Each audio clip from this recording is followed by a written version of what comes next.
കേരളത്തിൻ്റെ തെക്കേ അറ്റത്ത് സ്ഥിതി ചെയ്യുന്ന വിഴിഞ്ഞം. വിഴിഞ്ഞത്തിൻ്റെ ഒരു പ്രകൃതിപരമായ വ്യത്യാസം എന്ന് പറയുന്നത്, പ്രത്യേകത എന്ന് പറയുന്നത്, വിഴിഞ്ഞത്തെ മൂന്ന് വശവും കടലാണ്. അതുകൊണ്ടാണ് വിഴിഞ്ഞത്തിന് അന്താരാഷ്ട്ര തുറമുഖത്തിന് സാധ്യതയേറിയത്. ഇങ്ങനെ മൂന്ന് വശവും കടൽ കൊണ്ട് ചുറ്റപ്പെട്ട വിഴിഞ്ഞം അത് അന്താരാഷ്ട്ര തുറമുഖമായി ഉയർന്നു കഴിഞ്ഞു. അതിൻ്റെ ആദ്യത്തെ കപ്പൽ, ഒരു വൻ കപ്പൽ, ട്രാൻസ്ഷിപ്പ് എന്നറിയപ്പെടുന്ന കപ്പൽ. ആ കപ്പലിന്റെ പ്രത്യേകത എന്ന് പറയുന്നത്, ആ കപ്പലിലെ ചരക്ക് കണ്ടെയ്നറുകൾ ആ കപ്പലിന് ചുറ്റും അടുപ്പിക്കുന്ന ചെറിയ കപ്പലുകളിലേക്ക് മാറ്റി അതാത് സ്ഥലങ്ങളിലേക്ക് എത്തിക്കുന്നതിനുള്ള സൗകര്യം തരപ്പെടുത്തിയിട്ടുണ്ട് എന്നുള്ളതാണ്. 1920 കണ്ടെയ്നറുകളാണ് ഈ വൻ കപ്പലിൽ ഉള്ളത്. അങ്ങനെയുള്ള ഒരു വൻ കപ്പലാണ് കേരളത്തിന്റെ തെക്കേ അറ്റത്ത് വിഴിഞ്ഞം തുറമുഖത്ത് കഴിഞ്ഞ ദിവസം നങ്കൂരമിട്ടത്. ഈ തുറമുഖം കൊണ്ടുള്ള പ്രത്യേകത എന്ന് പറയുന്നത്, കണക്കാക്കപ്പെട്ടിട്ടുള്ളത് 2000 പേർക്ക് നേരിട്ടും ഏകദേശം അത്രയും പേർക്ക് അല്ലാതെയും തൊഴിൽ ലഭിക്കുമെന്നുള്ളതാണ് ഇതിന്റെ ഏറ്റവും നല്ല മേന്മകളിൽ ഒന്ന്. അടുത്ത പ്രധാനപ്പെട്ട മേന്മ എന്ന് പറയുന്നത്, കേരളത്തിന്റെ സാമ്പത്തിക രംഗത്തുണ്ടാകുന്ന വികസനമാണ്, വളർച്ചയാണ്.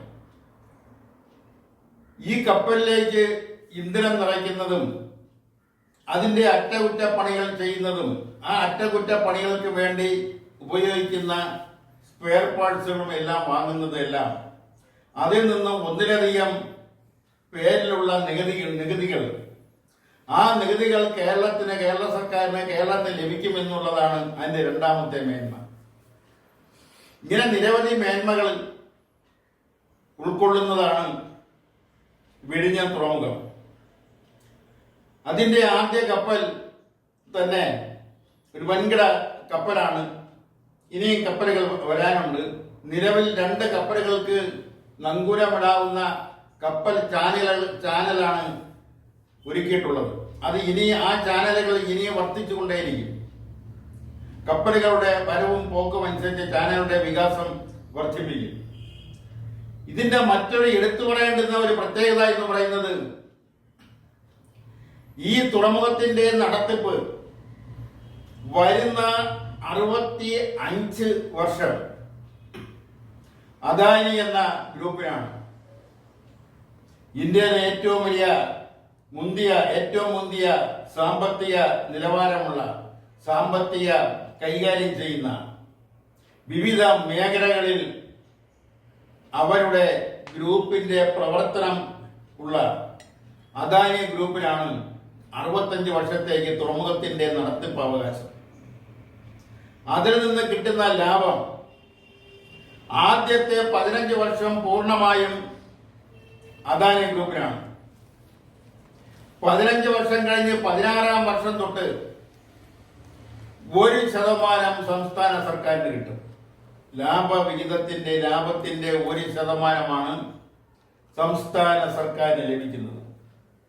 അത് 65 വർഷം എത്തുമ്പോഴേക്കും ഏകദേശം 25% വർദ്ധിക്കുമെന്നാണ് കണക്കാക്കുന്നത്. അതായത് 15 വർഷം കഴിഞ്ഞ് 16ാം വർഷം തൊട്ട് 1% ലാഭവിഹിതത്തിന്റെ 1% സംസ്ഥാന സർക്കാരിന് ലഭിക്കുന്നത്, അത് കാലാവധിയായ 65 വർഷത്തിലേക്ക് എത്തുമ്പോഴേക്കും 25% ഉയരുമെന്നാണ് കണക്കാക്കപ്പെട്ടിട്ടുള്ളത്. ഈ 65 വർഷത്തെ കാലാവധി എന്ന് പറയുന്നു ആദ്യം സംസ്ഥാന സർക്കാരും അദാനി ഗ്രൂപ്പും തമ്മിലുള്ള കരാർ എഗ്രിമെന്റ് പ്രകാരം 40 വർഷത്തെ കരാറായിരുന്നു. ഈ 40 വർഷത്തെ കരാറിന്റെ ഇടയ്ക്കാണ് പ്രളയവും കോവിഡും പോലുള്ള മഹാമാരികൾ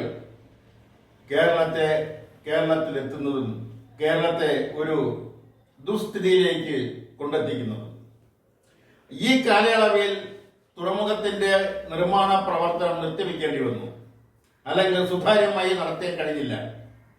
അതുകൊണ്ട് 5 വർഷം കൂടി കരാർ നീട്ടിക്കൊടുത്തു.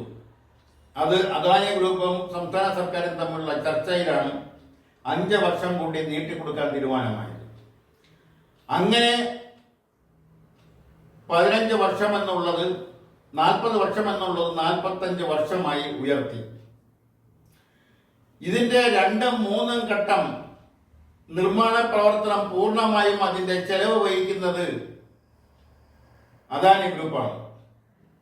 ആ 2-3 ഘട്ടം പൂർണ്ണമായും അദാനി ഗ്രൂപ്പ് വഹിക്കുമ്പോൾ ആദ്യ ഘട്ടത്തിലെ ചെലവ് അദാനി ഗ്രൂപ്പും സംസ്ഥാന സർക്കാരുമായി ചേർന്നായിരുന്നുവെങ്കിൽ 2-3 ഘട്ടങ്ങളിലെ ചെലവ് പൂർണ്ണമായും അദാനി ഗ്രൂപ്പാണ് വഹിക്കുന്നത്. അങ്ങനെ 2-3 ഘട്ടങ്ങളിലെ ചെലവ്, നിർമ്മാണ ചെലവ് അദാനി ഗ്രൂപ്പ് വഹിക്കുന്നതിന് പകരമായിട്ടാണ് കരാർ വീണ്ടും 20 വർഷം കൂടി കൊടുക്കാൻ എഗ്രിമെന്റ് ആയത്. അങ്ങനെ 40+5+20 അങ്ങനെയാണ് 65 വർഷത്തെ കാലാവധിക്ക് അദാനി ഗ്രൂപ്പിന് വിഴിഞ്ഞം തുറമുഖം കരാറിലേർപ്പെട്ടത് സംസ്ഥാന സർക്കാർ. ഇതുകൊണ്ടുണ്ടാവുന്ന നേട്ടങ്ങള് പല മേഖലകളിലും, വ്യവസായ മേഖലകളിൽ, അതുപോലെ തന്നെ മറ്റ് കാർഷിക മേഖലകളിൽ, വിവിധ മേഖലകളിൽ ഇതുകൊണ്ടുണ്ടാവുന്ന ഗുണങ്ങൾ ഇതിനകം തന്നെ ചർച്ചാ വിഷയമായതാണ്. ഇതിന്റെ നേട്ടങ്ങൾ സംസ്ഥാനത്തിനുണ്ടാകുന്ന സാമ്പത്തിക വികാസം, സാമ്പത്തിക നേട്ടങ്ങൾ, അന്താരാഷ്ട്ര തുറമുഖം എന്ന നിലയിൽ അന്താരാഷ്ട്രമായി കേരളത്തിനും വിഴിഞ്ഞത്തിനും ഉണ്ടാകുന്ന പ്രസക്തി, ഇവിടെയെല്ലാം കപ്പലിലേക്ക് വേണ്ടുന്ന ഡീസലുകൾ സംഭരിക്കുന്നു. ആ ഡീസൽ കപ്പലിലേക്ക് അടിക്കുമ്പോൾ അതിൽ നിന്ന് കിട്ടുന്ന വിവിധ ഇനത്തിലുള്ള നികുതികൾ, അത് സംസ്ഥാന സർക്കാരിന് ലഭിക്കുന്ന നികുതികൾ, അങ്ങനെ ഉള്ള നിരവധി സമ്പത്തുകളാണ് ഇതുവഴി സർക്കാരിന് ലഭിക്കുന്നത്. അതോടൊപ്പം തന്നെ പലരും ഒഴിവാക്കിയ ഒരു കാര്യമുണ്ട്.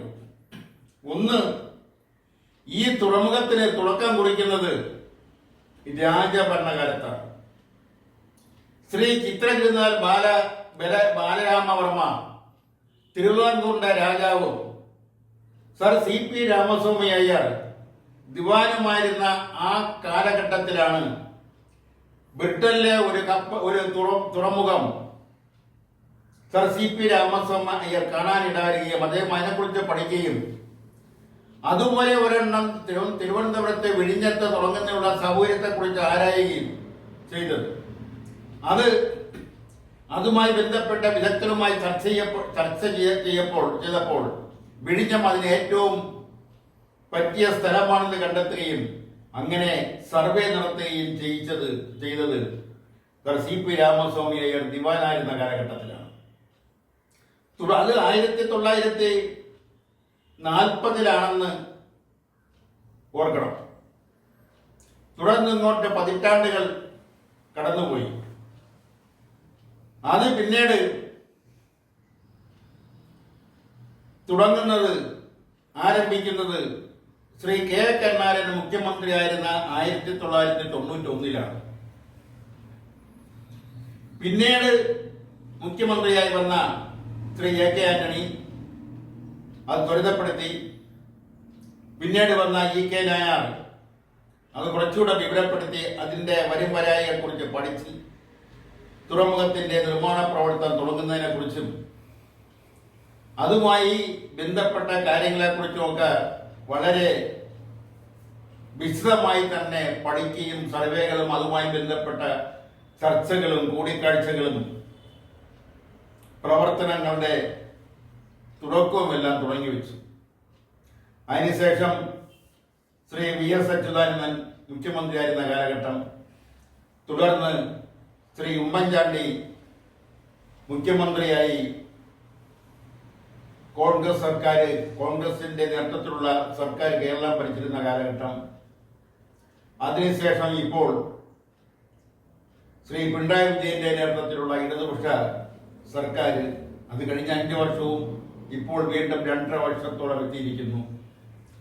ഇവർ ഈ ഭരണകർത്താക്കളെല്ലാം തന്നെയും അല്ലെങ്കിൽ ഈ ഭരണകർത്താക്കളുടെ നേതൃത്വത്തിലുള്ള സർക്കാരുകളെല്ലാം തന്നെയും വിഴിഞ്ഞം തുറമുഖത്തിന്റെ ആവശ്യകതയെക്കുറിച്ച് പഠിക്കുകയും അതിന്റെ നിർമ്മാണ പ്രവർത്തനങ്ങളിൽ കഴിയുന്നതും വേഗം മുന്നോട്ട് കൊണ്ടുപോകുന്നതിന് വേണ്ടി അദാനി ഗ്രൂപ്പുമായി ചർച്ച നടത്തി അദാനി ഗ്രൂപ്പുമായി കരാറിൽ ഏർപ്പെടുകയും ചെയ്തു.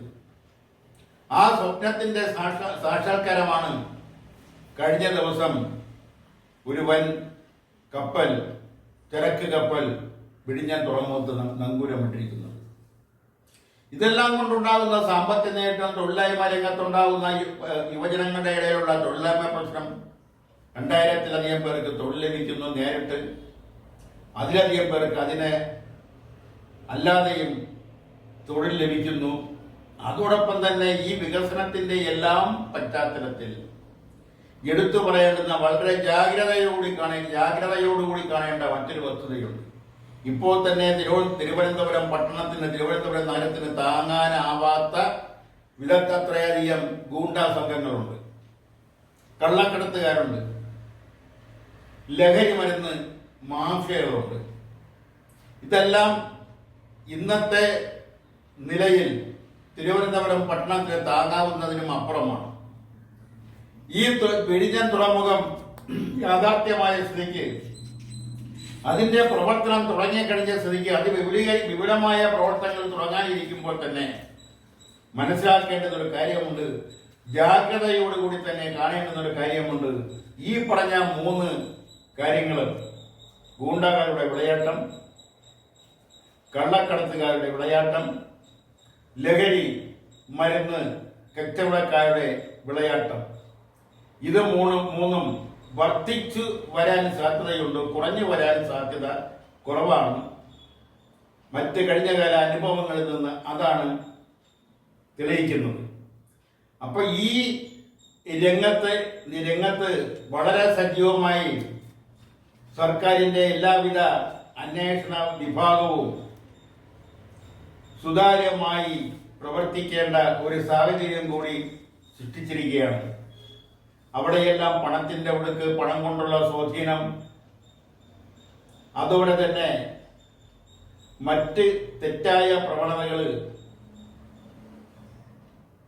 ഉയർന്നു വരാം. അതും ഇപ്പോൾ കേരളത്തിലുണ്ട്, തിരുവനന്തപുരം പട്ടണത്തിലുണ്ട്. ഈ തുറമുഖത്തോടു കൂടി അത് നക്ഷത്ര പദവിയിലേക്ക് പോകും.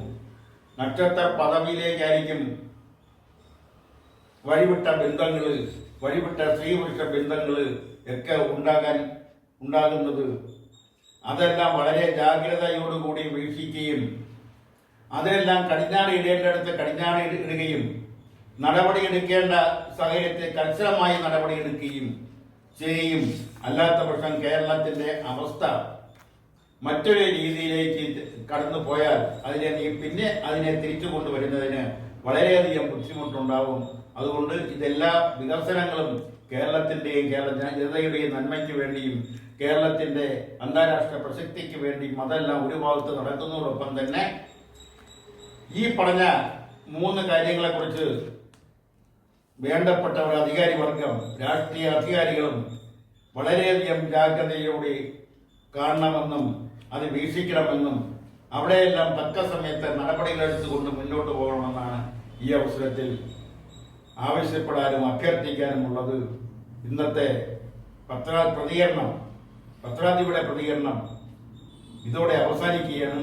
അതോടെ ഒന്നുകൂടി എടുത്തു പറയുന്നു, ഈ 3 കാര്യങ്ങളിലും വളരെയധികം ജാഗ്രത നിലനിർത്തണമെന്ന് ഒന്നുകൂടി ആവശ്യപ്പെട്ടുകൊണ്ട് പ്രതികരണം പൂർത്തിയാക്കുകയാണ്.